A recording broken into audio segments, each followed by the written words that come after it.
Assalamualaikum warahmatullahi wabarakatuh. Selamat pagi dan semangat pagi buat kalian semua anak-anakku kelas 8. Bagaimana kabar kalian? Semoga kalian selalu diberi kesehatan, selalu dalam perlindungan Allah, dan selalu mentaati protokol kesehatan. Pakai masker, jangan lupa cuci tangan, selalu menjaga jarak, jangan keluar kalau memang tidak penting. Hari ini kita akan belajar mengenai bab pertama pada semester 2 mengenai Pythagoras. Sebenarnya materi Pythagoras ini kita sudah pernah belajar ketika kita masih di SD di dalam segitiga siku-siku kelas 5 ataupun di kelas 6. Dan ini nanti kita akan bahas kembali di kelas 8 semester 2 ini. Kita akan belajar mengenai Pythagoras. Apa yang akan kita pelajari yaitu satu mengenai teorema Pythagoras. Yang kedua, mengenai bagaimana cara menentukan teorema Pythagoras. Yang ketiga, sudut-sudut cantik yang ada di dalam Pythagoras. Yang keempat, kita akan belajar mengenai triple Pythagoras. Dan yang kelima, kita akan belajar mengenai masalah dalam kehidupan nyata yang berhubungan langsung dengan Pythagoras. Kenapa kita harus belajar Pythagoras? Karena apa? Di dalam kehidupan sehari-hari, langsung ataupun tidak langsung biasanya kita gunakan, khususnya nanti kalau kalian ada yang punya cita-cita di teknik planologi, arsitek, ataupun di teknik sipil, Pythagoras ketika kalian menggambar, kalian menghitung, itu pasti menggunakan sudut dasarnya adalah Pythagoras. Apalagi di SMA. Pythagoras juga berlanjut di dalam materi trigonometri. SMK pun juga. Jadi saya mohon kalian benar-benar memperhatikan, dan sebelumnya jangan lupa sebelum kita belajar kita berdoa dulu. Semoga hari ini kita diberi kelancaran, diberi ilmu yang lebih bermanfaat dan lebih Kalau kita berbicara mengenai Pythagoras, Pythagoras itu berasal dari seorang penemunya yang bernama Pythagoras juga. Dia berasal dari Yunani, tepatnya di kota Samos pada tahun 570 sebelum Masehi itu. Di mana dia terkenal seorang ahli filsuf itu. Ketika itu dia juga menghasilkan yang namanya limas pada suatu bangun ruang, terus juga mengenai teorema matematika Pythagoras yang sekarang kita akan pelajari hari ini. Terus juga mengenai persamaan dua planet barat dan planet timur yang sekarang kita kenal dengan nama planet Venus. Kalau kalian pengen lebih lanjut. Oke. Kalau kita berbicara mengenai Pythagoras, kalian masih ingat ketika kita di kelas 7 kita sudah pernah belajar mengenai bilangan bulat. Di situ kita juga belajar mengenai pengkuadratan dan akar kuadrat. Kita akan mengingatkan dulu mengenai pengkuadratan. Kalau kita berbicara mengenai kuadrat, misalkan kita berbicara mengenai A kuadrat, berarti itu sama saja A kali A. A kali A. Maka sering kita sebut dengan nama A kuadrat. Berarti kuadrat ini kita simbolkan dengan pangkat 2. Nih. Terus misal kita punya angka 2 kuadrat. 2 kuadrat berarti sama saja 2 kali 2.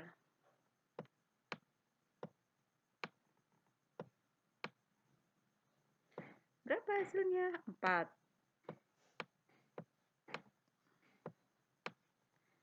Terus lagi 3 kuadrat. 3 kuadrat berarti sama saja 3 kali 3. Boleh kalian pakai posisi kali, atau kita sebut dengan cross, ataupun kita pakai dot. Dot itu titik. Itu.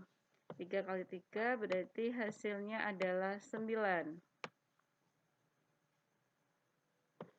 Terus misalkan lagi, di atas 10, kita akan mengetahui nilai 11 kuadrat. 11 kuadrat, kalau kalian sudah hafal kan enak ya, tinggal 11 kali 11, di sini saya tulisnya pakai dot aja,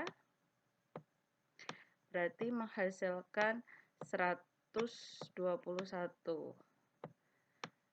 Andaikan kalian tidak hafal, kalian bisa menggunakan perkalian susunan ke bawah ataupun menggunakan prinsip dari jari matika. Mungkin yang dulu sudah pernah belajar bersama Bu Duri, kalian pasti masih ingat. Kalau kita menggunakan prinsip jari matika, misalkan 11 kuadrat. Kita lihat 11 itu kan berasal dari 10 puluhan ditambah 1 satuan. Lagi kita kali, berarti 10 puluhan ditambah 1 satuan. Masih ingat perkalian SCTV? Perkalian SCTV berarti depan kali depan, 10 kali 10, tak saya tulis saja, di sini langsung 100.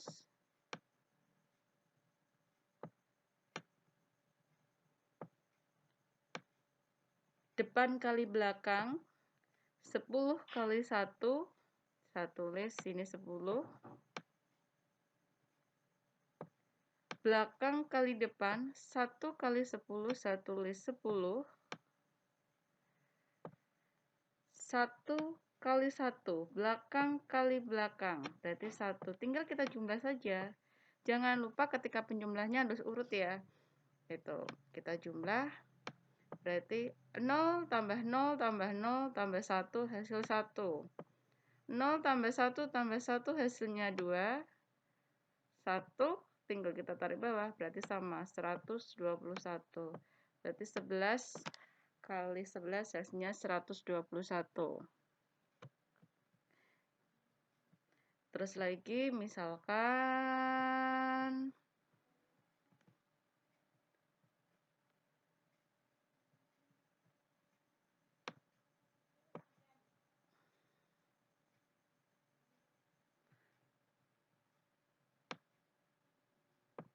25 kuadrat.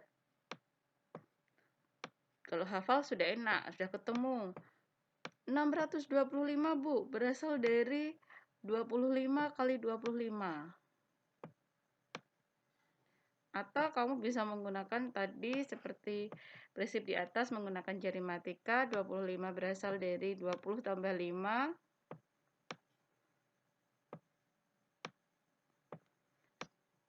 Sebenarnya nanti ketika kamu menggunakan prinsip jari matika ini bisa digunakan dasar ketika kamu di kelas 9 kalian belajar mengenai persamaan kuadrat. Itu kita bisa juga menggunakan prinsip yang ada di dalam jari matika.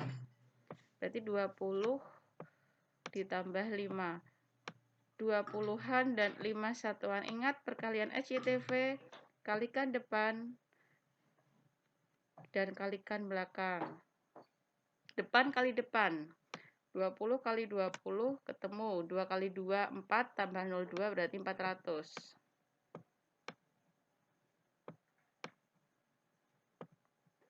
Depan kali belakang, 20 kali 5. 2 kali 5, 10 tambah 01, berarti 100. Belakang kali depan, 5 kali 20 sama 100.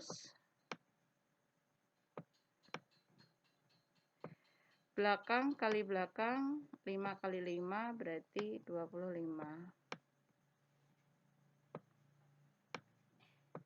Kita jumlahkan semua, turun 5, 2, 6.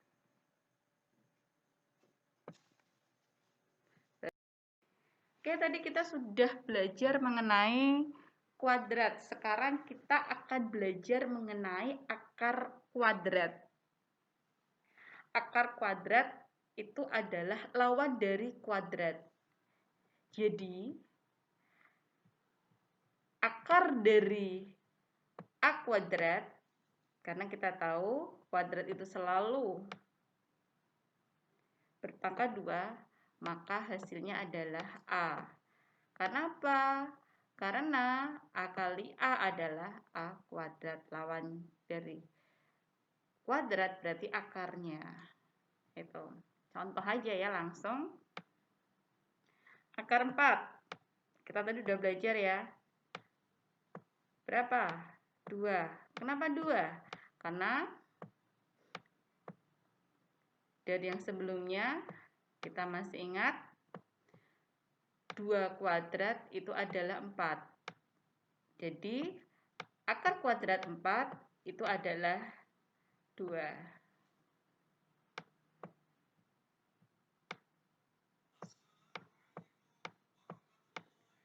Lagi. Akar kuadrat dari 36. Akar kuadrat 36 berapa? Adalah 6. Ya kan? Karena kita tahu sebelumnya 6 kuadrat itu adalah 36. Jadi kebalikannya, akar kuadratnya adalah dari 36 adalah 6. Sekarang misal lagi, akar kuadrat dari 81. Berapa? Mungkin dari kalian ada yang bingung, Bu, saya tidak hafal perkalian dari 6 sampai ke atas. Maka kalau saya harus mencari akar kuadrat 81, saya bingung. Kalian kan pernah belajar KPK sama FPB. Di situ kan kamu belajar menggunakan pohon faktor. Udah, kita menggunakan pohon faktor aja. Gitu. Kita gunakan pohon faktor. 81 dibagi faktor prima terkecil yang bisa membagi 81. 3 kan? Berapa hasilnya? 27. Lagi 27 dibagi dengan 3. Ketemu. Berapa? 9. 9 dibagi lagi dengan 3. Berarti 3. Kalau sudah seperti ini, enak. Kita tinggal pokokin aja gitu. Main aja 22 karena kan akar kuadrat, kita mau mencari akar kuadratnya dari 81. Kita ambil satu dari yang sudah kita kelompokkan. Kita ambil yang ini, jadi 3. Kita ambil yang ini kali 3. Berapa hasilnya? 9.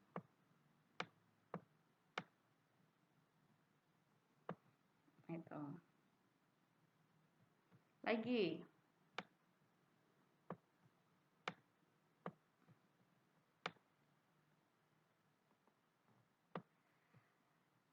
Akar kuadrat dari 144. Aduh, berapa ya? Sama, kita bisa juga menggunakan pohon faktor tadi.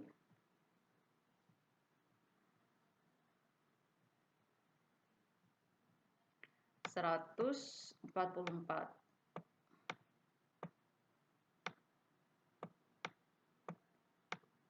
Kita bagi faktor prima yang paling kecil, 2. 14 bagi 2 berapa? 7. 4 bagi 2, 2. 72. 72 dibagi 2. Berapa hasilnya? 36. Ya kan? 36 dibagi 2 lagi. Berapa hasilnya? 18.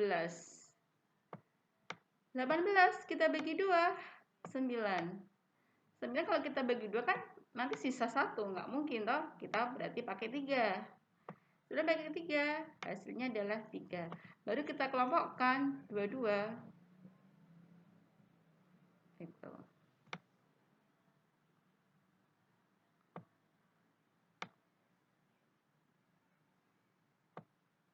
Kelompokkan 22, kita ambil salah satunya dari kelompok tersebut.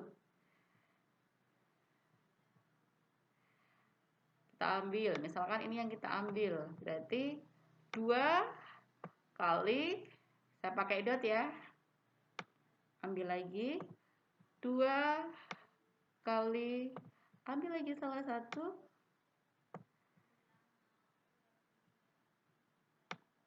3. 2 kali 2, 4. 4 kali 3 berapa? 12. Jadi ketemu.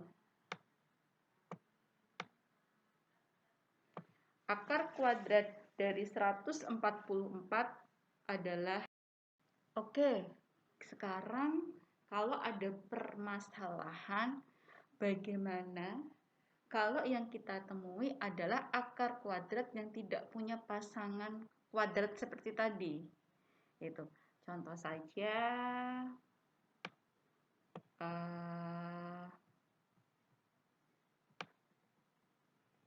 akar 12 lah. Kan tidak ada perkalian pengkuadratan yang hasilnya 12. Maka bagaimana cara mengetahui akar 12?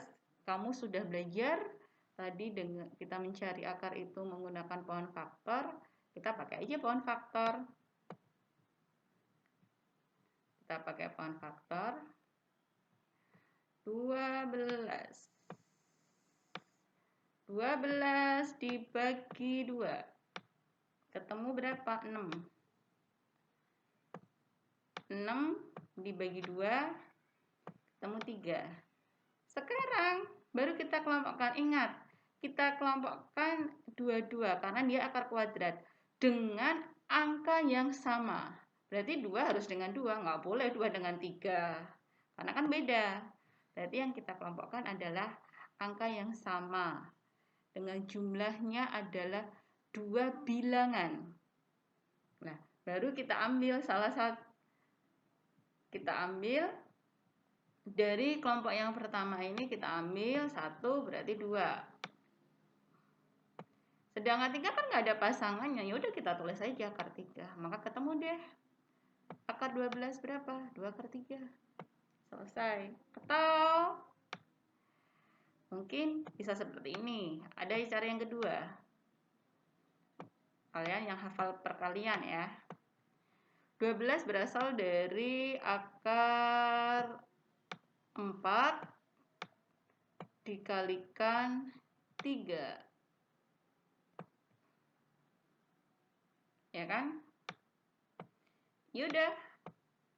Boleh kamu buat seperti itu, boleh kalian pisah. Kalian pisah berarti bentuknya seperti ini. Akar 4 kita kali akar 3. Maaf, perkaliannya saya menggunakan dot, titik. Akar 4 berapa? Tadi kita sudah belajar. Ketemu 2.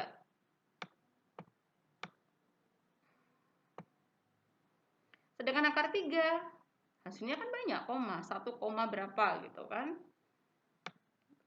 Kita tulis saja akar 3. Berarti ketemu deh. Akar 12 adalah 2 akar 3. Contoh lagi. Akar 72.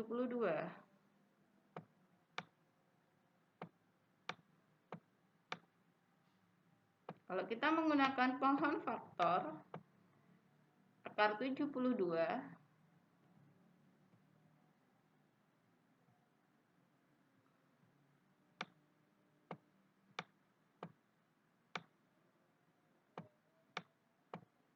kita bagi 2, hasilnya 36. Ya kan? Karena faktor prima yang terkecil yang bisa dibagi 72. Kita bagi 2 lagi adalah 18. Kita bagi 2 lagi. Ketemunya adalah 9. 9 kita bagi 3, karena 2 nggak mungkin. Nanti kan sisa 1. Ketemunya 3. Ingat, dikelompokkan dua-dua dengan bilangan yang sama. Berarti ada 2 kelompok, 2 dengan 2 dan 3 dengan 3. Yang tidak punya kelompok kan hanya 1. Berapa bilangannya? Hanya 2 saja. Nah, kita ambil aja di kelompok itu. Kelompok yang pertama kita ambil 2 ini, berarti 2 kali.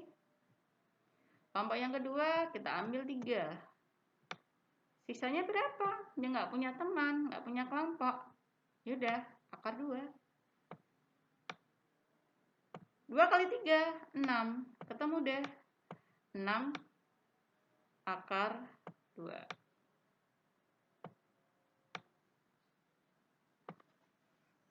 Atau kita pakai cara yang kedua tadi. Karena kalian mungkin hafal kalian ya. 72 itu berasal dari akar 8 dikalikan akar 9. Saya tetap menggunakan dot untuk perkaliannya. Akar 8 sendiri kalau misalkan kita pecah itu sama saja 4 dikalikan 2, ya kan? Akar 9-nya kita tetap tulis akar 9. Ini boleh kita pisah supaya lebih mudah, berarti sama saja akar 4 kali akar 2 kali akar 9. Sudah. Akar 4 berapa? 2.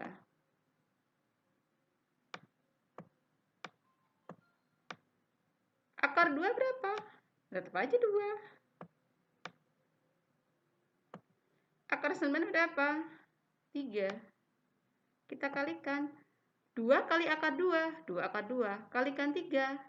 Berarti 6 akar 2. Kita akan belajar mengenai teorema Pitagoras. Kalau kita berbicara mengenai teorema Pitagoras, kita akan mengingat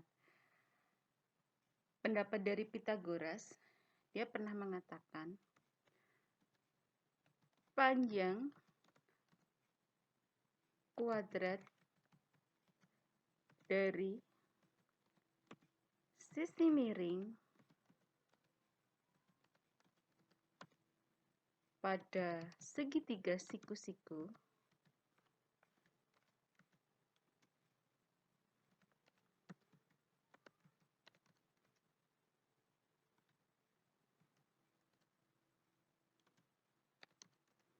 atau segitiga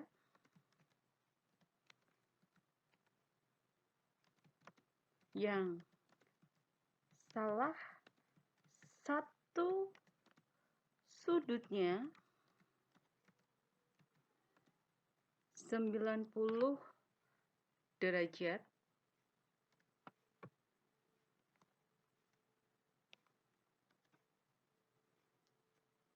sama dengan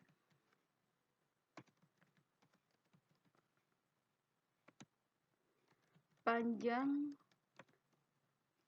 kuadrat alas ditambah panjang kuadrat tinggi.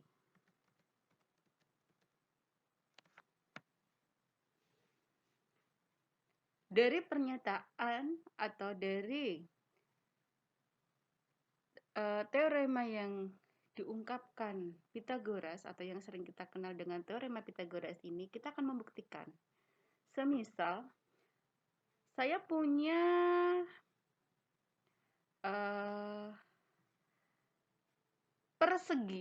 persegi A, persegi B, dan persegi C. A berwarna hijau, B berwarna ungu, dan C berwarna merah. Jika ini panjang A-nya, misalkan panjang sisi A-nya itu adalah 3,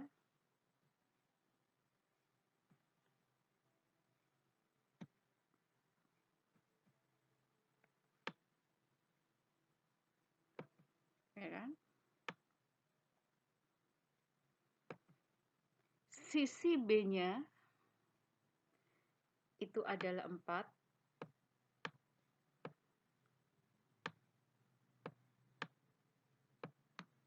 Sisi C-nya itu adalah 5.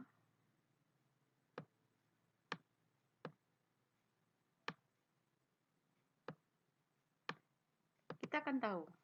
Sekarang kita akan mencari luas dari persegi A. Luas dari persegi A.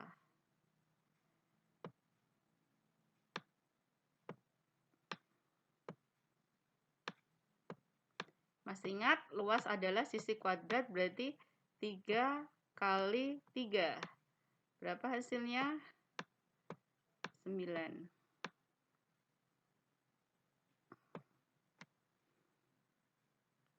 Terus, sekarang luas dari persegi B.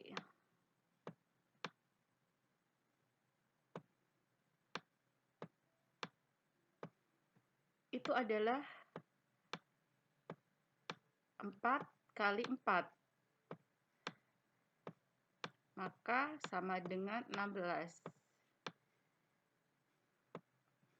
Sedangkan luas dari persegi C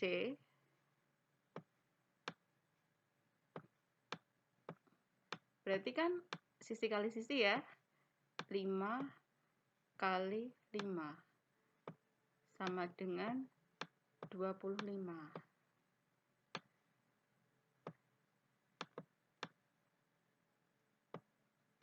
Dari sini kita akan bisa melihat ya, apabila dapat kita lihat ini kan, apabila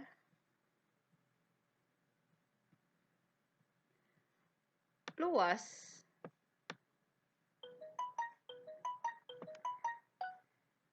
persegi A ditambah luas persegi B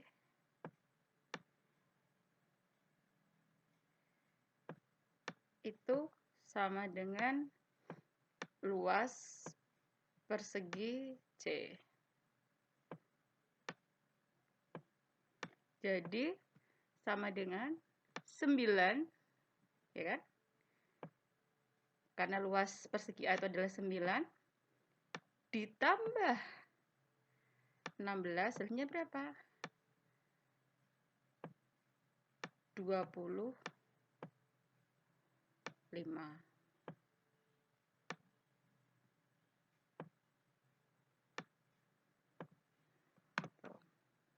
Lah berarti kita lihat sisi A ini 9 itu kan berasal dari 3 kali 3, padahal ini sama saja kita anggap di dalam persegi A itu adalah sisi kali sisi. Berarti A kali A. Ya kan?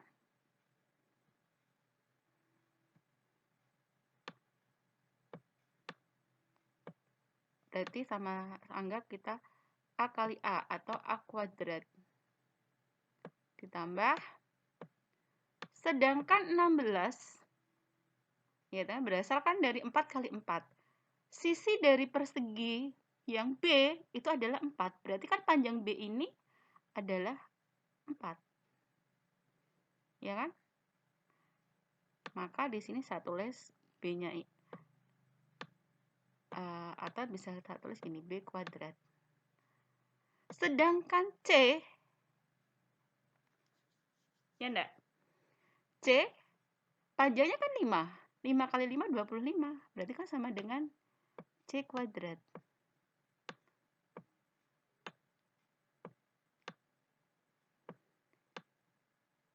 Di sini kalian bisa lihat, bisa terbukti pada teorema Pythagoras bahwa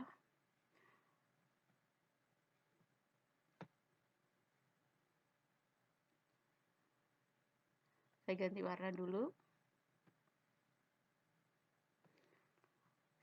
Panjang sisi miring yang kuadrat ini, ya kan?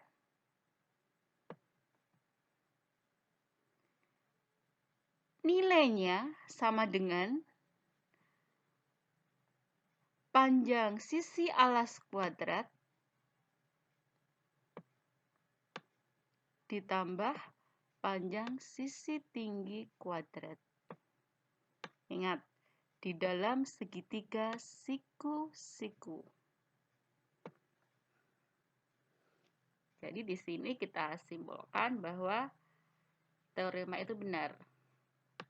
Sisi miring kuadrat nilainya sama dengan sisi alas kuadrat ditambah sisi tinggi kuadrat.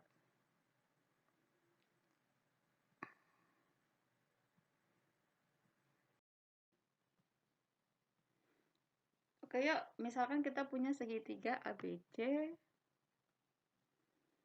Segitiga ABC, siku-sikunya di C. A, B, dan C, siku-sikunya di C. Misalkan panjang sisi AC-nya itu adalah 8, panjang sisi BC-nya adalah 6, maka tentukan sisi AB-nya atau sisi miringnya. Itu. Tadi kita sudah punya teorema bahwa sisi miring kuadrat, ya kan? Panjang sisi miring kuadrat itu berasal atau nilainya sama dengan panjang sisi alas kuadrat ditambah sisi kuadrat, sisi tinggi kuadrat, maaf. Nah, di sini tadi kita gambarkan sisi miringnya itu kan C. Berarti C kuadrat sama dengan A kuadrat alasnya, ya kan? Ditambah tingginya. Tingginya misalkan saya tadi kan kita tulis dengan B kuadrat. Oke, kita masukkan aja. Alasnya berapa sih? 8. 8 kuadrat. Ditambah. Tingginya berapa? 6. 6 kuadrat. 8 kuadrat berapa? 64 kan?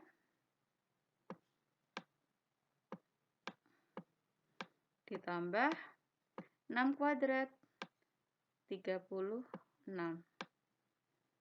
Sehingga ketemu C kuadrat berarti 100. Padahal di sini kita mau mencari panjang nilai C-nya. Otomatis atau C ini kan kita ganti atau kita mau mencari C kuadrat itu kan sama saja E kuadrat. Ya kan? Sama saja E kuadrat. Kita mau mencari panjang E kuadratnya. Gitu. Maka kalau kita mau mencari panjang E kuadrat, otomatis 2 kuadrat ini kita pindah ruas, berarti lawannya. Tadi kita sudah belajar ya. Lawan dari kuadrat adalah apa? Akar kuadrat. Maka lawannya adalah akar. Sehingga di sini kan kuadratnya kita pindah ruas, otomatis kan hilang.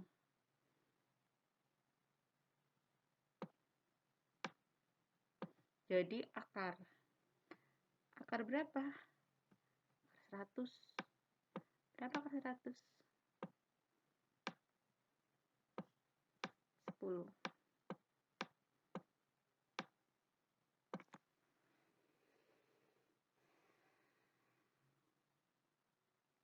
Lanjut, bisa lagi. Saya hapus.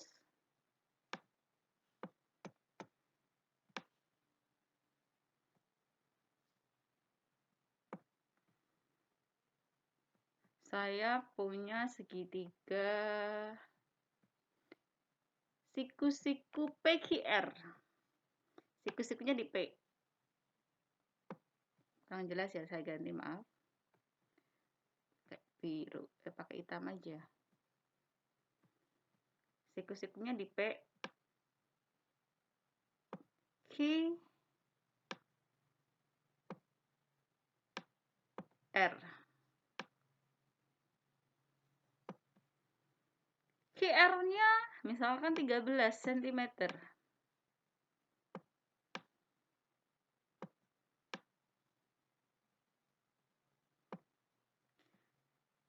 PR-nya 5 cm.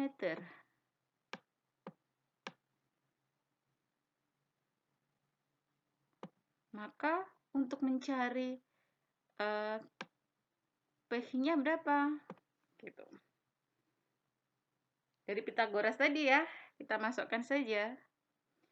Kan 13 kuadrat, 13 itu kan sisi miring. 13 kuadrat sama dengan sisi alasnya. Sisi alas di sini kan kita simbolkan Y ya. Y kuadrat ditambah sisi tingginya. Berapa? 5 kuadrat. 13 kuadrat. 169.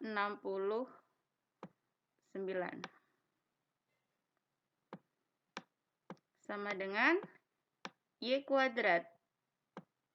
Y kan tetap gitu. Karena dia masih bentuk variabel, belum bilangan, berarti kan hasilnya tetap Y kuadrat. 5 kuadrat berarti berapa? 25. Maka untuk mencari Y, otomatis 25 ini kita pindah ruas. Ingat, materi kelas 7. Positif pindah ruas negatif atau pada persamaan linear satu variabel. Ya kan? Di persamaan linear satu variabel berarti positif ini pindah ruas jadi negatif. Maka sama saja 169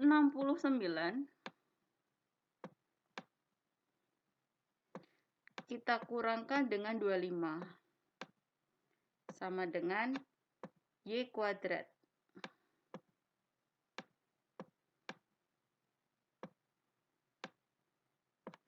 Jadi 169 kurangi 25 adalah 144.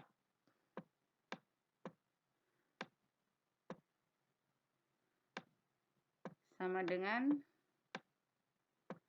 Y kuadrat. Kuadrat pindah ruas. Tadi lawan dari kuadrat apa? Akar. Ya kan? Kuadrat ini pindah ruas. Lawannya adalah apa? Akar. Maka ketemu deh nilai Y-nya atau nilai alasnya. Jadi Y sama dengan akar dari 144. Berapa akar 144? Kalau kalian bingung, kayak tadi ya, menggunakan pohon faktor. Oke lah, kita pakai pohon faktor sambil mengingat-ingat. Kita bagi 2, ketemu berapa? 72. Kita bagi 2 lagi, ketemu berapa? 36. Kita bagi 2 lagi, ketemu berapa? 18. Kita bagi 2 lagi, ketemu 9. Kita bagi 3, ketemu 3. Ingat, kita kelompokkan dua-dua.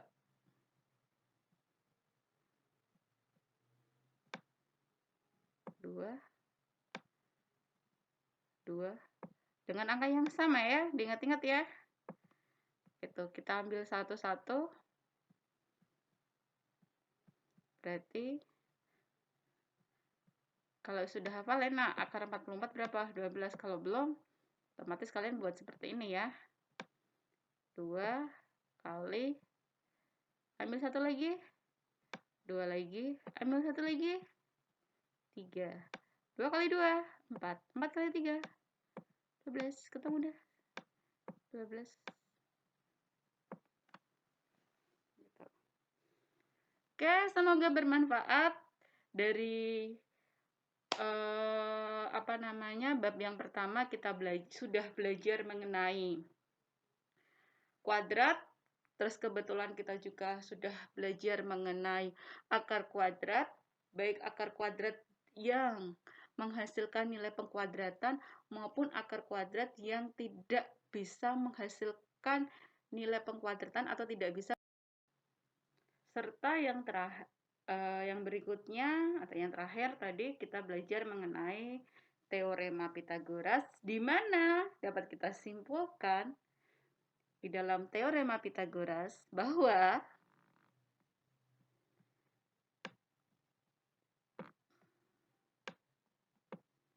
suatu sisi miring, ya kan?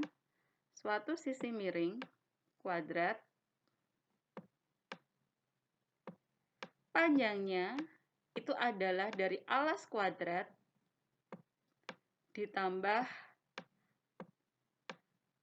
tinggi kuadrat. Sehingga ketika kalian mau mencari sisi miring, berarti kuadrat itu pindah ruas, akar dari alas kuadrat ditambah tinggi kuadrat.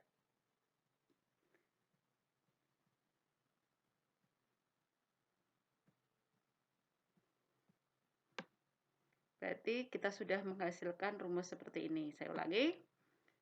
Sisi miring kuadrat berasal dari alas kuadrat ditambah panjang tinggi kuadrat. Maka sisi miring berasal dari akar alas kuadrat ditambah tinggi kuadrat. Oke? Semoga bermanfaat. Semoga kalian selalu diberi kesehatan dan selalu di dalam perlindungan Allah Subhanahu wa Ta'ala. Sekali lagi, jangan lupa mentaati protokol kesehatan. Barakallahu fi umrik. Wassalamualaikum warahmatullahi wabarakatuh.